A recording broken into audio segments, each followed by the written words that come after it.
नमस्कार, मेरा नाम सौरभ राज है। आज मैं बात करने वाला हूं सीमेंट इंडस्ट्री के बारे में। सीमेंट इंडस्ट्री एक ऐसा इंडस्ट्री है जो कि एक उभरता हुआ इंडस्ट्री है। बहुत लोग इस इंडस्ट्री के बारे में नहीं जानते हैं।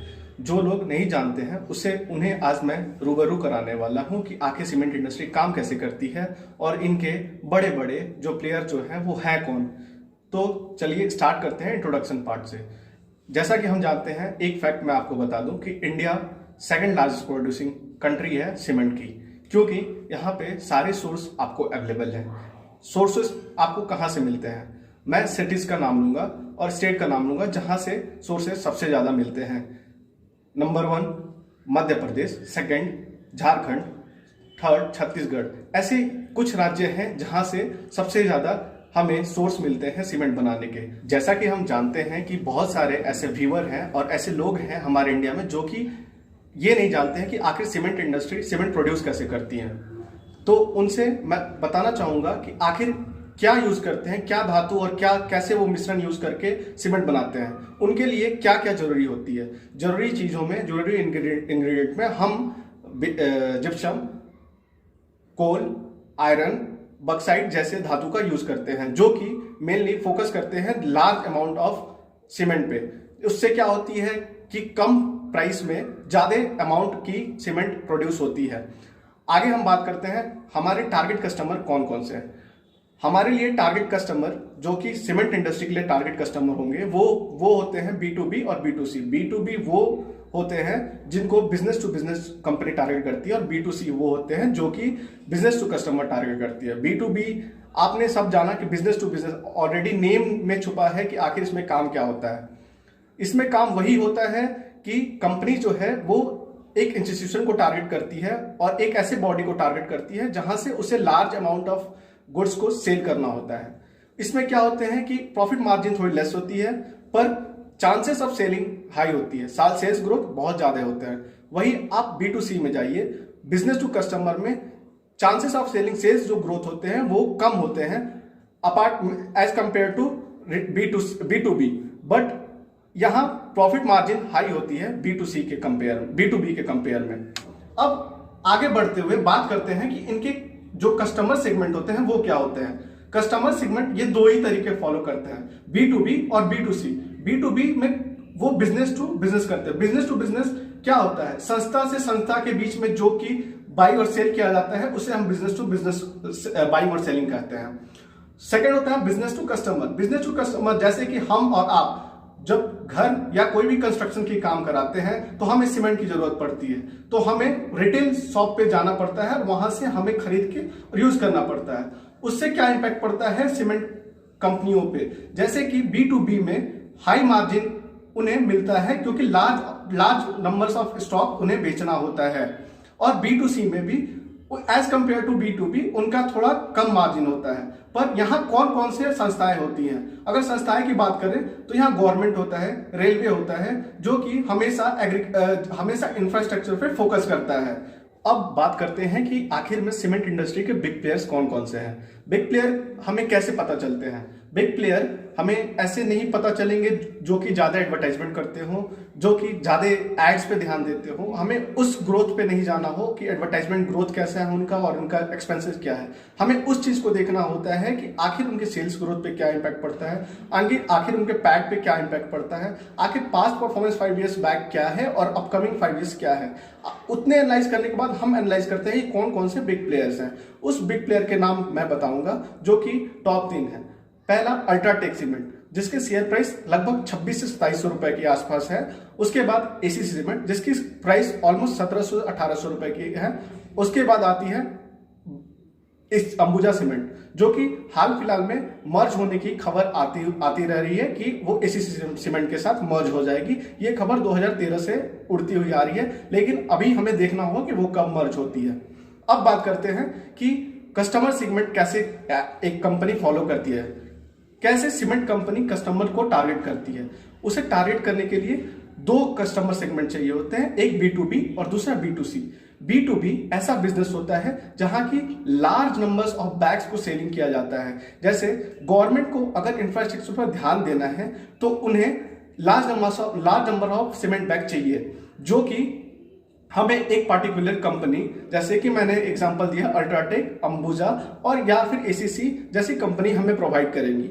हमें अगर वो लार्ज नंबर्स में प्रोवाइड करेंगी तो उनकी वहाँ प्रॉफिट ऑफ मार्जिन थोड़ी कम हो जाती है, क्योंकि एक गवर्नमेंट जो होती है वो एक ही बार हजार और 2000 बैग नहीं लेते, वो एक ही बार 1000, 10,000 और 20,000 बैग्स पे बात करते हैं। सो वहां पे प्रॉफिट मार्जिन जो होते हैं वो कम हो जाती है, बट सेल्स ग्रोथ जो होता है वो हाई होता है।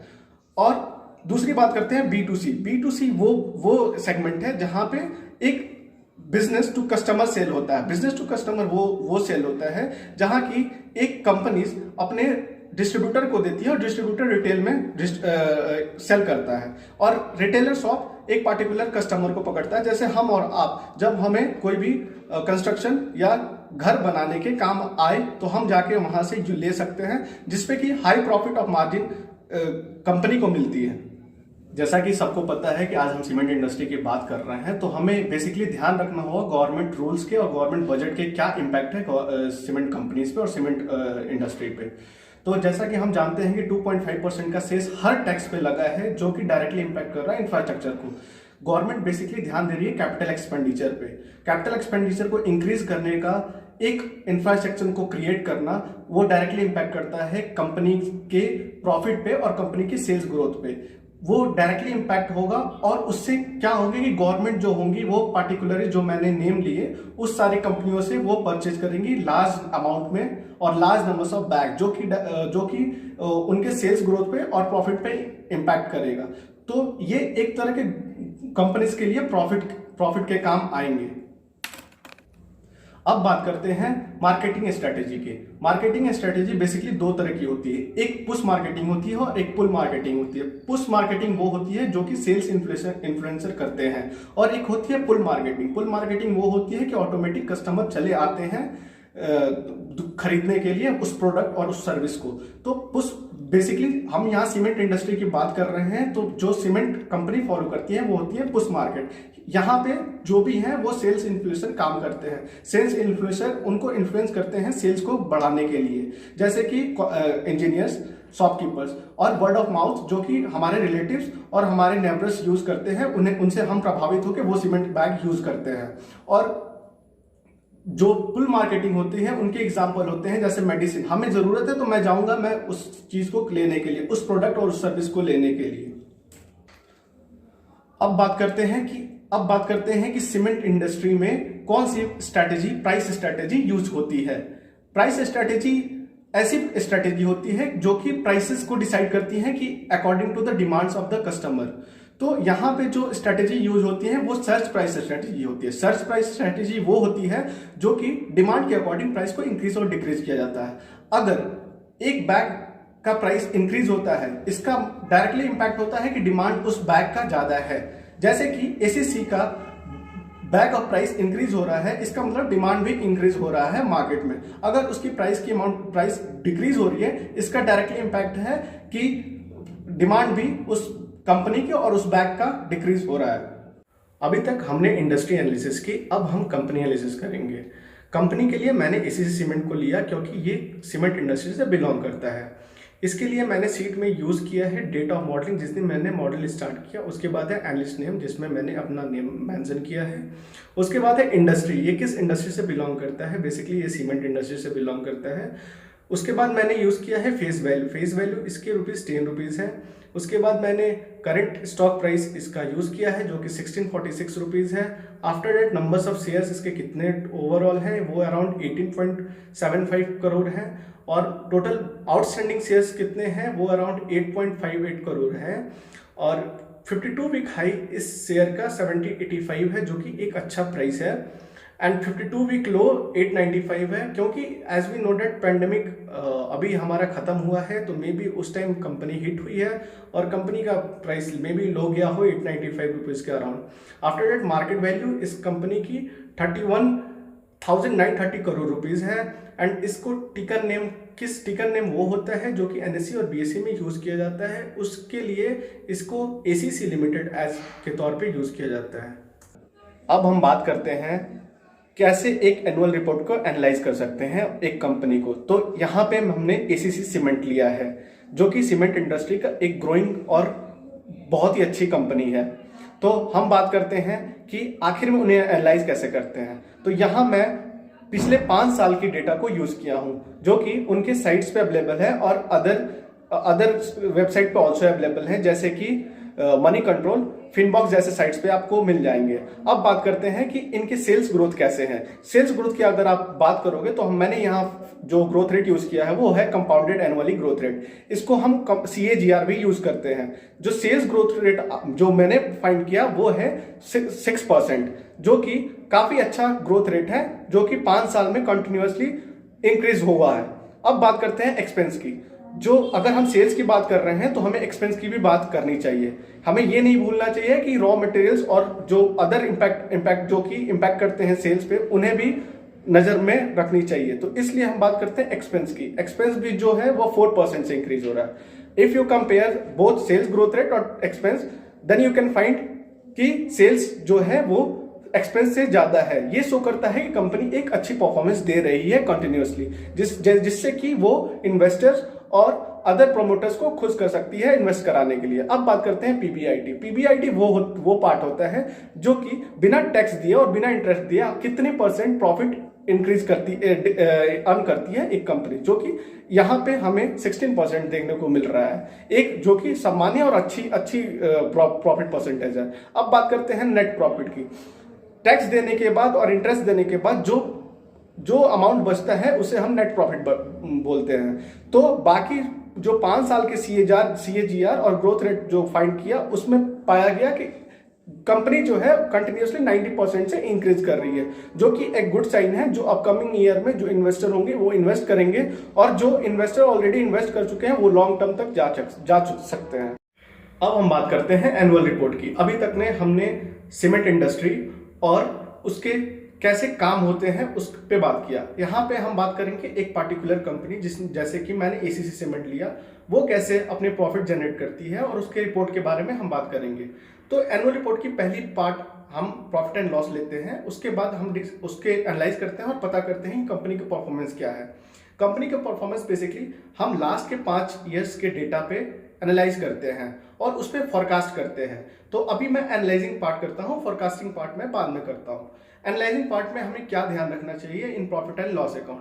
First thing, sales growth rate. यहाँ मैंने CAGR यूज किया है, जो कि कंपाउंडेड एनुअली ग्रोथ रेट है, जिसकी फॉर्मूला ऑलरेडी मैंने मेंशन की हुई है। उससे आपको CAGR के ग्रोथ रेट निकल जाएंगे। इससे आपको हर एक पार्टिकुलर्स के CAGR परसेंटेज मिल जाएंगे। जैसे कि यहाँ सेल्स ग्रोथ रेट को आप देख रहे हैं कि 6% है। 6% एक अच्छा नंबर होता है कोई भी कंपनी के परफॉर्मेंस को अच्छा दिखाने के लिए। वैसा ही अगर आप सेल्स ग्रोथ रेट की बात कर रहे हैं तो आपको टोटल एक्सपेंस की भी बात करनी होगी, क्योंकि दोनों ही डायरेक्ट रिलेशन होते हैं। क्योंकि जैसे ही एक्सपेंस बढ़ेंगे तो सेल्स के भी चांसेस होते हैं बढ़ने के। अगर हमारे सेल्स ग्रोथ भी रेट बढ़ रहे हैं तो चांसेस हैं एक्सपेंस भी बढ़ेंगे। तो यहाँ डायरेक्ट रिलेशनशिप होता है। तो अगर 6% से सेल्स ग्रोथ रेट इंक्रीज हो रहा है तो एक्सपेंस में आप देखो 4% से इंक्रीज हो रहा है, जो कि काफी ऑप्टिमाइजेशन ऑफ कॉस्ट दिखता हुआ नजर आ रहा है। क्योंकि यहाँ पे ACC जो है वो कम रॉ मटेरियल यूज करके, कम एक्सपेंस यूज करके ज्यादा सेल्स ग्रोथ रेट अपना इंक्रीज कर रही है। अब बात करते हैं PBIT। PBIT is nothing but profit before interest and tax, जो कि टैक्स और इंटरेस्ट बिना दिए हुए जो कंपनी के फ्लोर तक जो प्रॉफिट जनरेट होता है उसको PBIT बोलते हैं। वो PBIT इसमें 60% इंडिकेट कर रहा है, जो कि बहुत और अच्छा नंबर्स दिखा रहा है, जो फोरकास्ट करने के लिए बहुत इजी होगा और कोई भी इन्वेस्टर्स और कोई भी शेयर होल्डर को लुभाने के लिए ये बहुत अच्छा नंबर्स है। अब बात करते हैं इंटरेस्ट और टैक्स देने के बाद कितनी % का प्रॉफिट बचता है कंपनी के पास, वो कि 19% है, जो कि बहुत एक अच्छा नंबर्स है। और ये दिखा रहा है कि कंपनी जो है वो 5 साल से स्टेगनेंट है, उसकी परफॉर्मेंस बहुत स्मूथ और बहुत अच्छे से चल रही है। और इसको फोरकास्ट करने के लिए इसका इम्पैक्ट जो होगा वो शेयर होल्डर्स के लिए लॉन्ग टर्म कोई भी इसका शेयर होल्ड करने के लिए बहुत इजी काम करेगा। और प्रॉफिट के साथ साथ इसे अगर फंड की जरूरत होगी तो ये इजीली और IPO कर सकता है और फंड रेज कर सकता है शेयर होल्डर्स से। अब हम बात करते हैं बैलेंस शीट की। अभी तक हमने बात किया प्रॉफिट एंड लॉस अकाउंट की। सेम फॉर्मूला और सेम CAGR का मेथड मैंने बैलेंस शीट में भी यूज़ किया है, क्योंकि यहाँ भी मैं ग्रोथ रेट को फाइंड करना चाहता था, तो मैंने CAGR का यूज़ किया है। तो चलिए चलते हैं बैलेंस शीट की तरफ और पता करते हैं कि क्या है बैलेंस शीट में। फर्स्ट हमें पता चलता है कि इक्विटी शेयर कैपिटल जो कि 0% से इंक्रीज होता है। 0% से इंक्रीज होने का मतलब होता है कि कंपनी जो है वो 5 साल से IPO नहीं कर रही है, मतलब कि कंपनी को फंड की कोई ज़रूरत नहीं है, कंपनी इजीली जो बिजनेस है वो रन कर रही है अपने ओन प्रॉफिट से। अब बात करते हैं रिजर्व एंड सरप्लस की। रिजर्व और सरप्लस जो है वो 7% से ग्रो कर रहा है। इसका मतलब है कि कंपनी के पास इनफ अमाउंट ऑफ प्रॉफिट है जो कि हर साल वो 7% से कांस्टेंट वे से हर साल वो ट्रांसफर कर रही है रिजर्व और सरप्लस अमाउंट के लिए। अब हम बात करते हैं टोटल एसेट में इंक्रीज की। वो जो दिख रहा है वो 6% है। 6% का increase in total asset means it is a good sign for a company. Company के परफॉर्मेंस के साथ साथ एसेट का इंक्रीज होना भी एक तरह के वैल्यूएशन पे ऐड होना और कंपनी को स्ट्रांग दिखाना शो करता है। अब बात करते हैं फिक्स एसेट की। हमने अभी तक पॉजिटिव बात की बैलेंस शीट में, जो मेरे को निगेटिव लगा मे बी वो आपको पॉजिटिव लगे और स्ट्रैटेजी लगे कंपनी की। जो फिक्स एसेट को -1% से इंक्रीज होना, नेगेटिव शो करना, मीन्स कंपनी नहीं इन्वेस्ट कर रही है मनी अपने न्यू टेक्नोलॉजी पे और न्यू मशीन पे, जो कि मे बी ग्रो कर सकती है, मोर प्रॉफिट और ज़्यादा प्रोडक्शन में हेल्प कर सकती है। अब हम बात करते हैं कैश एंड कैश इक्विवेलेंट की। कैश एंड कैश इक्विवेलेंट एक ऐसा एस्पेक्ट है जो कि आपको अगर बैलेंस शीट पढ़ रहे हैं तो कभी नहीं भूलनी चाहिए, और वो one of the most important particulars है in all of the balance sheet. अब मैं बात करता हूँ कैश एंड कैश इक्विवेलेंट का 118% से बढ़ना क्या इंडिकेट करता है। ये 118% से बढ़ना इंडिकेट करता है कि कंपनी के पास इतनी कैश है कि वो लिक्विडिटी को इतने जल्दी कन्वर्ट कर सकती है। और कैश एंड कैश रहना मतलब कंपनी कहीं भी चाहे तो इन्वेस्ट कर सकती है उस पैसे को, और कोई भी अगर ट्रबल लाइक पेंडेमिक और किसी तरह के रिसेशन पीरियड्स का सामना इजिली कंपनी कर सकती है। अब हम बात करेंगे एनालिसिस स्कोर रिपोर्ट की। अभी तक हमने बात किया प्रॉफिट एंड लॉस और बैलेंस शीट की। अभी तक हमने हर एक्सपेक्ट को देखा और हर एस्पेक्ट को अच्छे से एनालाइज किया। तो अब उस बेसिस पे ACC का परफॉर्मेंस को देखते हुए स्कोर देंगे। उसलिए मैंने हर पार्टिकुलर्स को और हर की फैक्टर्स को मैंने कंपेयर करके स्कोर दिया है। जैसे कि एक एग्जांपल के तौर पे मैं बताना चाहूँगा कि जैसे सेल्स और ट्रेड रिसीवेबल, उस फैक्टर को मैंने CAGR से कंपेयर किया। सेल्स का परसेंटेज 6% और ट्रेड रिसीवेबल का बढ़ना 5% शो कर रहा है। इसमें 3 एक्सपेक्ट होते हैं। अगर सेल्स 0% से नीचे है मीन्स लेस देन 0% है, मीन्स नेगेटिव है, वो नेगेटिव साइन है कंपनी के लिए। उसके लिए मैंने -1 मार्क्स रखे हैं और वो कंपनी के लिए रिस्की शो करेगा। अगर sales divided by trade receivable is more than 1, so it is showing that company is in wrong direction but sales is growing। हम क्यों बोल रहे हैं ये चीज, क्योंकि ट्रेड रिसीवेबल का ज्यादा भी हो जाना कंपनी के लिए एक चिंताजनक की बात हो सकती है। इसलिए वो डायरेक्टली इम्पैक्ट कैश पे करती है और पैट पे करती है। तो इसलिए हमने डिवाइड करके, अगर वो 1% से लेस हुआ तो वो तो रिस्की है ही, अगर 1% से ज़्यादा हो गया तो वो रॉन्ग डायरेक्शन होता है और उसका सीधा सा इम्पैक्ट पड़ता है पैट पे, जो कि रॉन्ग डायरेक्शन है, बट सेल्स आपका ग्रो करेगा। थर्ड पॉइंट है, अगर कंपनी का परफॉर्मेंस 1% से मोर देन है, जैसे कि सेल्स का परफॉर्मेंस 1% से ज़्यादा है, it's mean sales is growing good और company is moving in a right direction, उसके लिए मैंने 1 मार्क्स अलॉट किए हैं। और जो कि wrong direction but sales is growing के लिए मैंने 0 मार्क्स रखे हैं। उस बेसिस पे मैंने कैलकुलेट किया, तब मैंने पाया कि ओवरऑल जो मेरे मार्क्स आ रहे हैं वो अराउंड 4 आ रहे हैं। अब हम बात करेंगे थोड़े से टेक्निकल बात पे। अभी तक हमने फिनेंशियल टर्म्स और फिनेंशियल चीज़ों को ध्यान में रखते हुए एनालाइज किया। अब थोड़े से जो कि आजकल टाइम सेविंग होते हैं, डिस्क्रिप्टिव एनालिटिक्स जैसे चीज़ें वो कि आपको अवेलेबल होते हैं हर प्रोग्रामिंग में। जैसे कि मैंने यहाँ एक्सेल यूज़ किया, तो एक्सेल में जो मेरे को सुटेबल लगा वही मैंने यूज़ किया। यहाँ मैं स्पीडोमीटर का यूज़ किया हूँ। उस बेसिस पे मैंने स्कोर दिया कि कितने मार्क्स और कैसे कितना स्पीडोमीटर शो कर रहा है एसीसी के लिए। आफ्टर दैट मैं पाया कि स्पीडोमीटर में 20 शो कर रहा है, जो कि एक गुड नंबर होता है कोई भी कंपनी के लिए। उसका ग्रोइंग स्पीड जो है वो 20 तक शो कर रहा है, ये कि एक एवरेज स्पीड है और अच्छी स्पीड है। मेनली अभी पेंडेमिक है और बहुत सारे एक्सपेक्ट हैं जो कि पड़े हुए हैं, जो कि डायरेक्टली इम्पैक्ट कर रहे हैं पार्टिकुलर इंडस्ट्री को, पार्टिकुलर कंपनी को। और उसमें भी आप अगर 20% और एवरेज स्पीड से आपकी परफॉर्मेंस ग्रो कर रही है, it's mean a good sign for you और for your share holders also और फॉर प्रोमोटर्स ऑल्सो। तो इसमें बेसिकली अपकमिंग ईयर में फोरकास्ट करने में ईजी होता है और ये बहुत ही ईजी होता है एनालाइज करने के लिए। अभी तक हमने इंडस्ट्री एनालिसिस की और एसीसी के एनुअल रिपोर्ट यानी प्रॉफिट एंड लॉस और बैलेंस शीट को एनालाइज किया। अब हम चलते हैं फोरकास्टिंग की तरफ। फोरकास्टिंग मतलब आने वाले कुछ सालों के ग्रोथ के क्या होंगी ग्रोथ एसीसी में।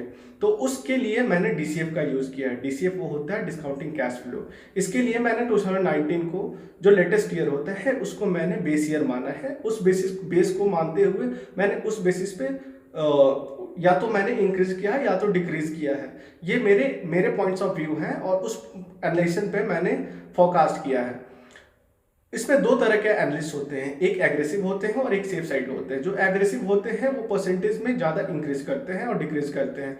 जो सेफ साइड वाले होते हैं वो थोड़े कम चेंज में बिलीव करते हैं, यानी कि 1% और 2% से ज़्यादा के बिलीव नहीं करते। Even I also be a safe analyst, so मैं भी सेफ साइड से ही जाना पसंद करूँगा। क्योंकि मार्केट का कंडीशन भी वैसा नहीं है कि मैं उतने एग्रेसिव बन के और एग्रेसिव करके फोरकास्ट कर सकता हूं जो कि ज़्यादा यूजफुल मेरे लिए ना हो, और मैं ताकि लोगों को जो मैं इन्वेस्ट करने का अगर मोटिवेट करूं तो वो ना कर पाए। मैं इसमें रेवेन्यू को बेस ईयर में 6% रखा है और अपकमिंग ईयर्स में 7% से इंक्रीज किया है। और मैं एक और इंपॉर्टेंट बात बताऊंगा, वो है टर्मिनल वैल्यू। टर्मिनल वैल्यू वो होता है जो मैंने 5 ईयर्स रखा है, वो अपकमिंग 5 ईयर्स है। और उसके बाद मैंने टर्मिनल ईयर्स वो रखा है जिस दिन कंपनी डाई हो जाएगी। टर्मिनल ईयर्स मीन्स उस दिन कंपनी ना रहेगी। यही एक डीसीएफ की खासियत होती है। इसमें हम डिस्काउंट फैक्टर का यूज करते हैं और रेवेन्यू को मैंने 1% से इंक्रीज किया है, जिससे कि मेरे को जो अभी तक जो रिसेंट शेयर प्राइस है एसीसी का वो अराउंड 1700 रुपीज़ है, और मेरे को जो अपकमिंग 5 ईयर्स में जो शेयर प्राइस का हाइक होते हुए दिख रहा है वो अराउंड 2739 रुपीज़ है, जो कि एक गुड प्राइस है। Increase in 1000 rupees upcoming in 5 years, जो कि एक इन्वेस्टर के लिए अच्छी चीज़ है जो इन्वेस्ट कर सकता है उस कंपनी में और अच्छा प्रॉफिट बना सकता है। इसके लिए पोटेंशियल अपसाइड जो है वो मेरा 38% से ग्रो कर रहा है, जो कि एक बहुत ही पॉजिटिव साइन है कोई भी इन्वेस्टर के लिए। तो अगर मेरे एनालिसिस के हिसाब से ये कंपनी बेस्ट है इन्वेस्ट करने के लिए फॉर अपकमिंग 5 to 10 ईयर्स, और ये लॉन्ग टर्म भी है। और एज मैं पहले ही डिस्कस कर चुका हूँ, क्योंकि इसके एस्पेक्ट बहुत चीज़ों से जुड़े हुए हैं, जैसे कि गवर्नमेंट की जो बजट भी आई है उसमें इंफ्रास्ट्रक्चर का 2.5% का सेस होना वो भी कहीं ना कहीं इम्पैक्ट करता है। उसको भी मैंने अपने माइंड में रखते हुए इस एनालिसिस को किया है, और ये 2700 के अराउंड मेरे आ रही है। अगर आप बनाना चाहते हो मनी तो अच्छे खासे मनी इसमें बना सकते हो।